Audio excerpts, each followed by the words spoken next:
Good morning everyone. मैं Deepak Sharma mental illness के subject के न्यू टॉपिक जिसका नाम है psychosomatic disorder. Introduction. The term psychosomatic disorder used for a physical disease that is through to be caused by mental factor. जो साइकोसोमैटिक डिसऑर्डर term है वो बेसिकली यूज्ड फिजिकल डिजीज़ के लिए किया गया है, और जो फिजिकल डिसीज़ है उसका मेन कॉज क्या होता है? Mental factor. दैट मीन्स जो भी मेंटल फैक्टर की वजह से, मेंटल फैक्टर लाइक एंजाइटी और स्ट्रेस, इनकी वजह से अगर कोई भी फिजिकल सिम्टम दिखता है पर्सन्स के अंदर तो उसको हम लोग साइकोसोमैटिक डिसऑर्डर्स कहते हैं। साइकोसोमैटिक डिसऑर्डर्स को टू पार्ट्स में डिवाइड किया गया है, साइकी और somatic. Psyche refers to the mind, somatic refers to the physical. जो साइकी वर्ड है वो माइंड से रिलेटेड है और सोमैटिक वो फिजिकल से रिलेटेड है। दैट मीन्स माइंड की वजह से जितने भी फिजिकल प्रॉब्लम्स आएंगे या फिजिकल सिम्टम्स आएंगे उसको हम लोग साइकोसोमैटिक डिसऑर्डर्स कहते हैं। Next definition. Psychosomatic disorder is characterized by physical symptom resulting from psychological factor usually involving a system of the body such as a gastrointestinal or urinary system. Psychosomatic disorder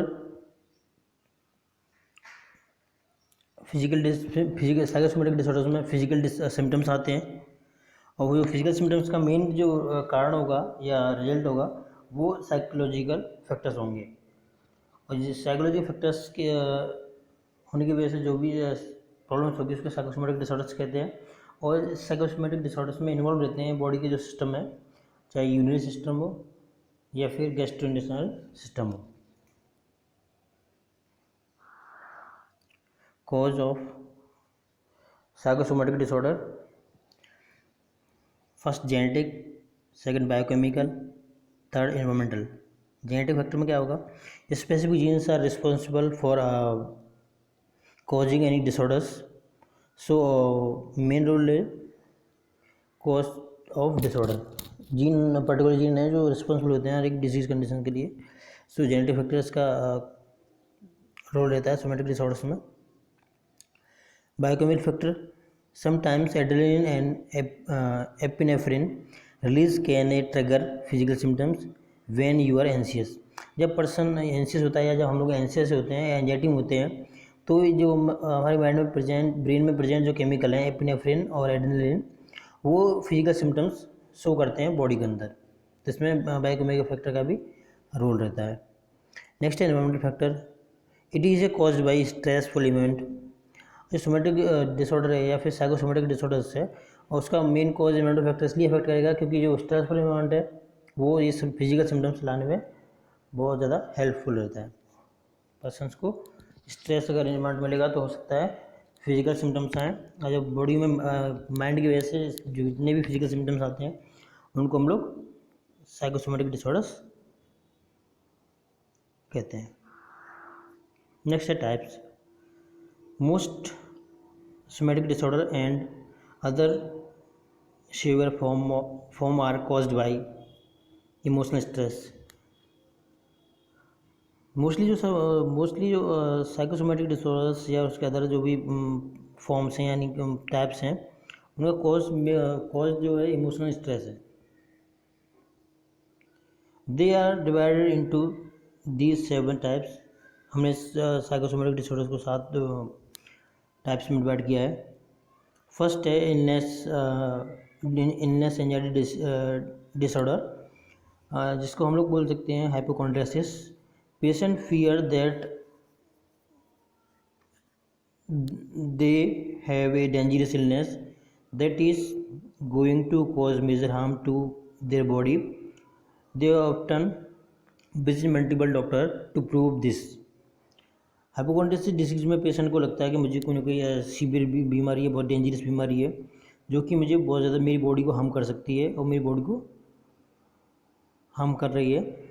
तो उसके लिए वो क्या करता है, doctor के पास काफ़ी टाइम से ज़्यादा बार बार जाता है और ये प्रूव करना चाहता है कि मुझे कोई ना कोई गंभीर बीमारी है या डेंजरस डिजीज़ है। इमेज में भी शो हो रहा होगा, पेशेंट प्रूव करना चाहता है कि मुझे इतनी सारी बीमारी हैं। चाहे इंटेस्टाइनल ट्रैक्ट की हो, हार्ट की हो, स्पिरिचुअल प्रॉब्लम्स हो सकती है, लाइक अनदर पर्सनैलिटी प्रॉब्लम हो सकती है। ये 25th विजिट है पेशेंट की, और ये डॉक्टर से उसको ये भी बोल के दे रहा है आपको हाइपोकॉन्ड्रियासिस है, आपको कोई प्रॉब्लम नहीं है physical. Next, undifferentiated somatoform disorder. In this type, you experience one or more symptoms: pain, fatigue, appetite loss, and gastrointestinal symptoms for a minimum of 6 months. कम से कम 6 मंथ के अंदर कोई ना कोई एक या इससे अधिक सिम्टम्स पर्सन फील करता है, तो उसको हम लोग अनडिफरेंशिएटेड सोमेटोफॉर्म डिसऑर्डर कहते हैं। Emotional stress is often a major cause of this disorder. Emotional stress का मेजर कॉज रहता है इस डिसऑर्डर को करने में। So we know how the state of mind can affect our body. तो हम लोग जान सकते हैं कि हमारा जो माइंड है वो बॉडी को किस तरह से अफेक्ट कर सकता है, जो हमारे इमोशंस है वो किस तरह से हमारी बॉडी को अफेक्ट कर सकते हैं। Next, pain disorder. Symptoms including experiencing pain in one or more part of the body over a long period without any explanation। Image में हम लोग भी देख सकते हैं कि हेड एक हो रहा है, बैक पेन हो रहा है, या फिर जो भी पेन होगा उसके अंदर वो सब क्या होगा, अनएक्सप्लेन्ड होगा, उसका हम लोग कोई रीज़न नहीं दे बता सकते कि इसलिए हो रहा है या इस वजह से हो रहा है। ये सब साइकोसोमेटिक डिसऑर्डर्स में आता है जब हम लोग पेन को एक्सप्लेन नहीं कर सकते। फोर्थ है conversion disorder. Symptoms of these include inability to make a sound, sudden illness attack, unconsciousness, dropping of the upper eyelids, sensation loss in one और more body part, and vision problem. Conversion disorder में क्या होता है, suddenly कोई problem होती है person को, जिसमें जो जितने भी सिम्टम्स दिखेंगे, चाहे वो उसको लगे कि सडन इलनेस अटैक आए, या फिर अनकॉन्शियसनेस हो जाए पेशेंट को, या फिर आपने आईज को अपर की साइड में ड्रॉप कर ले, तो ये इमेज भी शो कर रही है कि पर्सन बोल रहा है I can't see, that means person को क्या है, विजन प्रॉब्लम आ रही है। तो ये कन्वर्जन डिसऑर्डर में होता है, कहीं ना कहीं एक पार्ट भी उसका सेंसेशन लॉस हो सकता है या वो पैरालाइज हो सकता है। तो ये सारे सिम्टम्स जो हैं कन्वर्जन डिसऑर्डर्स में आते हैं। नेक्स्ट है somatisation disorder. Symptoms including pain, sexual symptoms, gastrointestinal symptoms, neurological symptoms, menstruation symptoms, and fatigue seen in people between 18 and 30 years of age who experience these symptoms for a year without any explanation of them।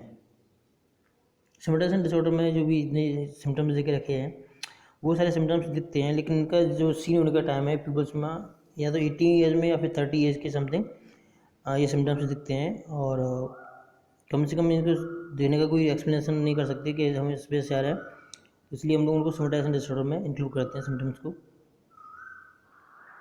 Next है unspecified somatoform disorder. Patient falsely believe that they are pregnant because of sign like termination of menstruation, fetal movement, labor pain,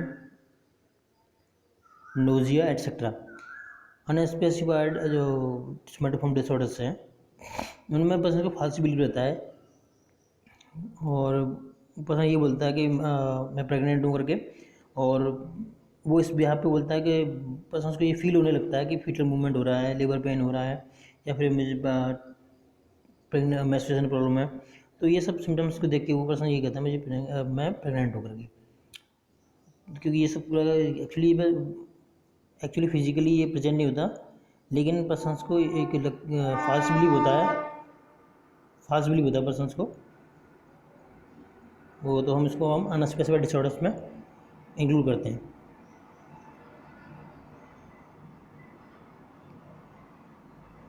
next आएगा 7 number पे body dysmorphic disorder.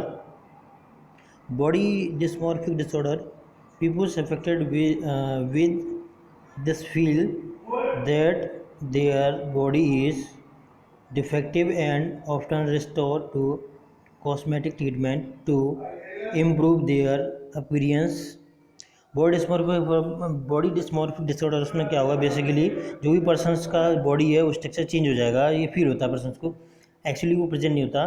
Person सोचता है कि मेरे image में हम देख सकते हैं कि पर्सनस काफ़ी फिट है, फिर भी उसको ये लग रहा है कि मेरा ओवरवेट हो गया या फिर मेरा टमी निकल के बाहर आ गया, इस तरह का थिंकिंग रहता है। और बेसिकली फीमेल्स में अगर हम लोग देखें तो फीमेल्स में अगर बात की जाए इसके बारे में, तो अगर फीमेल्स के अगर फेस पे कोई कॉस्मेटिक रिक्वायरमेंट ज़्यादा रखती है क्योंकि उनको पिंपल्स हो गया या फिर कोई थोड़ा सा चेंज आ गया फेस में, तो उनको ये लगता है कि मेरा डिफेक्ट हो गया, फेस बुरा, तो इसलिए मुझे रिपेयरमेंट की ज़रूरत है, उसके लिए मुझे कॉस्मेटिक ट्रीटमेंट लेना चाहिए अपने अपीयरेंस को इम्प्रूव करने के लिए। नेक्स्ट आएगा symptoms. Now that we know that psychosomatic disorders usually being in the mind, let's look at the symptoms of this condition. It has many symptoms including, इसमें काफ़ी सारे सिम्टम्स हैं सोमैटिक डिसऑर्डर्स में जो इंक्लूडेड हैं। First, quickened heart rate, that means जो heart beat है उसकी काफ़ी ज़्यादा फास्ट हो जाएंगी, तेज़ हो जाएंगी। Palpitation, thumping in the heart, that means palpitation क्या होगा, पर्सन को एक डिफरेंट टाइप ऑफ साउंड्स आएंगे हार्ट्स में, तो पाल्पिटेशन का साइन रहेगा। Next, nausea, tremors, pain, dry mouth, perspiration, that means perspiration means होता है स्वेटिंग होना या बोले जाए पसीना आना। तो ये सारे सिम्टम्स दिखेंगे और आगे कंटिन्यू हुए हैं symptoms. Next, continued symptoms, chest pain, rapid breathing, fatness means जो ग्लानी होती है फिर पर्सन को सेम फील होता है अपने आप में। और excess fatigue, a knot in the stomach में गार्ड बन जाना, फास्टिंग ब्रीथिंग, उसकी ब्रीथिंग काफ़ी फास्ट चलना, न्यूरोलॉजिकल प्रॉब्लम्स भी हो सकती है या फिर गैस्ट्रोइंटेस्टाइनल कंप्लेंट्स भी कर सकता है लाइक डायरिया या फिर कॉन्स्टिपेशन, इस तरह के हम लोग पर्सन कंप्लेंट दे सकता है। Next, diagnostic evaluation according to ICD-10 criteria.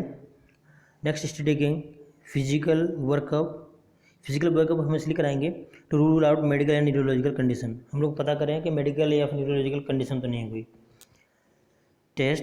Test हम इसलिए कराएंगे to rule out underlying organic disease, अगर कोई ऑर्गेनिक डिसीज है वो तो फाइंड आउट हो जाएगी टेस्ट के द्वारा, लाइक MRI और CT स्कैन के थ्रू हम लोग पता कर सकते हैं कि ब्रेन ऑर्गेनिक डिसऑर्डर तो नहीं प्रेजेंट है पेशेंट को, ब्रेन में कोई डिफॉर्मिटी तो नहीं है, तो पता करने के लिए हम लोग टेस्ट भी कर सकते हैं। नेक्स्ट है मैनेजमेंट।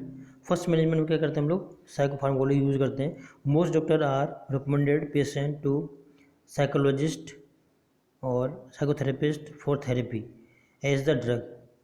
मोस्ट ऑफली जो डॉक्टर्स होते हैं या फिर जो साइकेट्रिस्ट होते हैं वो यही रिकमेंड करते हैं कि आप लोग थेरेपीज लीजिए, because drug only provide temporary relief, जो भी मेडिसिन होती है वो ओनली टेम्प्रेरी रिलीफ देती हैं, दैट मीन्स सिम्टम्स को सप्रेस कर देती हैं, और जो मोस्ट ऑफली जो क्यूर बढ़ेगा या फिर अच्छा होगा जल्दी, तो उसके लिए हम लोग साइकोथेरेपीज इफेक्टिव हैं, ड्रग्स ओनली सिम्टम्स को सप्रेस करने के काम आती हैं। फर्स्ट इसमें ड्रग हम यूज़ कर रहे हैं एंटी डिप्रेसेंट और एंटी साइकोटिक ड्रग का यूज़ कर रहे हैं। एंटी डिप्रेसेंट ड्रग में जो एग्जांपल है वो सेरोटोनिन यूज़ कर सकते हैं, and nor adrenaline receptor inhibitor यानी SNRI यूज़ कर सकते हैं, और एंटी साइकोटिक ड्रग्स में हाइलोपेरिडोल ड्रग यूज़ करते हैं इस डिसऑर्डर में। नेक्स्ट आएगा मैनेजमेंट में साइकोथेरेपीज में फर्स्ट में CBT आता है, cognitive behaviour therapy. According to CBT, how we react to a situation depend a lot on how we perceive it, जब हम किसी को किस तरह से परसीव कर रहे हैं उसके हिसाब से पर्सन रिएक्ट करता है। सो दैट CBT थेरेपी में क्या करते हैं, an individual thoughts are integrated with his or her emotions, physical sensation, behavior and also the environment। Person क्या करता है, इन सब के साथ में इंटीग्रेट होता है या फिर इंडिविजुअल इन सब के साथ अपने इमोशन, फिजिकल सेंसेशन और बिहेवियर, ये सबको मिला के पर्सन एक साथ काम कर पाता है। इसके लिए हम लोग CBT में देखो इमेज में ही शो हो रहा है कि थॉट्स को, इमोशंस को, बिहेवियर के ऊपर काम करना होता है CBT के अंदर पर्सनस को, पर्सनस इस तरह को सबको साथ में लेके काम कर सके और कोई इमोशनल प्रॉब्लम भी ना हो और फिजिकल सिम्टम्स भी नहीं सो होंगे अगर इमोशनल प्रॉब्लम हमारी सॉल्व हो जाएगी तो। इमोशनल प्रॉब्लम को सॉल्व करने के लिए हमारे थॉट्स पे कंट्रोल होना ज़रूरी होता है। नेक्स्ट है hypnosis for psychosomatic disorder, migraine, asthma, and gastrointestinal issues seen with psychosomatic disorder are often treated with hypnosis. hypnosis का एक इफेक्टिव थेरेपी है या बोला जाए हिप्नोटिक थेरेपी। पर्सन्स की जो प्रॉब्लम होती हैं जो साइकोलॉजिकल प्रॉब्लम है जैसे माइग्रेन हो गया, अस्थमा हो गया या फिर गैस्ट्रोइंटेस्टाइनल इशूज़ हैं जो कि साइकोसोमेटिक डिसऑर्डर्स हमारे हैं। साइकोसोमेटिक डिसऑर्डर के लिए यूज़ करने के लिए काफ़ी इफेक्टिव है हिप्नोथेरेपी। पर्सन्स को जो इस दिस मेथड ऑफ ट्रीटमेंट, ये जो मेथड है उसको ट्रीट करने के लिए to aim find out the solution. Main aim क्या है हिप्नोसिस का कि पर्सन्स का सॉल्यूशन फाइंड आउट करो। तो फाइंड आउट करेंगे तो उससे क्या होगा, फिजिकल सिम्टम्स का रीज़न हमें पता चल जाएगा अनकॉन्शियस माइंड से कि इसको फिजिकल सिम्टम्स क्यों आ रहे हैं, तो हम लोग उसको सॉल्व कर सकते हैं ईजीली। नेक्स्ट है fasting therapy for psychosomatic disorders. Fasting therapy है successful elevated both physical and psychological symptoms is psychosomatic disease patient. Psychosomatic disease में जो फिजियोलॉजिकली या साइकोलॉजिकल सिम्टम्स आ रहे हैं वो पर्सनस को हम लोग आराम से ख़त्म कर सकते हैं या फिर रिड्यूस कर सकते हैं फास्टिंग थेरेपी के द्वारा। और फास्टिंग थेरेपी काफ़ी सक्सेसफुल है दोनों ही सिम्टम्स को कम करने के लिए। नेक्स्ट है according to this therapy the autonomic nervous system and endocrine system are regulated by the fasting process. Fasting process के द्वारा हमारी जो ANS और एंडोक्राइन सिस्टम है उनको रेगुलेट किया जा सकता है। तो फास्टिंग थेरेपी मेजर इफेक्टिव है साइकोसोमेटिक डिसऑर्डर में। और fasting will change your life, that means fasting से काफ़ी इंप्रूवमेंट मिल सकता है हमारी लाइफ में और बहुत सारे बदलाव आ सकते हैं फास्टिंग से। नेक्स्ट है yoga therapy. According to Ayurveda yoga is including meditation and relaxation exercise that can help to manage somatic disorder. According to हम आयुर्वेदा बात करें तो योगा के अंदर जो आते हैं मेडिटेशन या फिर रिलैक्सेशन एक्सरसाइज, ये सब हेल्प करते हैं मैनेज करने में सोमेटिक डिसऑर्डर्स को। These disorders are integrated by mental conditions like anxiety and stress. Taking a part in stress busting activities like yoga can help the relieve these mental issues. जितने भी जो इतने disorders हैं या फिर उनको मेंटल कंडीशन की वजह से आ रहे हैं लाइक एंजाइटी और स्ट्रेस की वजह से जो प्रॉब्लम आ रही हैं, डिजीज़ कंडीशन आ रही हैं, उनका पार्ट है जिसको हम लोग स्ट्रेस बस्टिंग एक्टिविटी यूज़ कर सकते हैं। इसके लिए स्ट्रेस बस्टिंग एक्टिविटी में योगा बहुत हेल्पफुल है और हमारे जो रिलीव करने में जो मेंटल इश्यूज़ को पावरफुल टूल है एक yoga. Simple breathing exercise and asana that will relax your mind can be practice on a daily basis. अगर हम लोग डेली बेसिस पर अगर प्रैक्टिस करते हैं ब्रीथिंग एक्सरसाइज और आसन की तो उससे माइंड काफ़ी रिलैक्स रहता है। और हम इसका डेली एक्सरसाइज अगर डेली हम लोग आसन या फिर एक्सरसाइज करते हैं, ब्रीथिंग एक्सरसाइज करते हैं तो काफ़ी हेल्पफुल रहता है और काफ़ी रिलैक्स करता है हमारे माइंड को।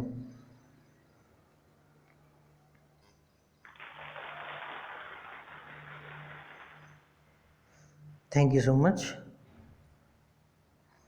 वीडियो अच्छा लगा हो तो उसको लाइक, कमेंट और अपने पीयर ग्रुप के लिए सेंड करें। सब्सक्राइब जरूर करें नेक्स्ट अपडेट के लिए। Thank you so much.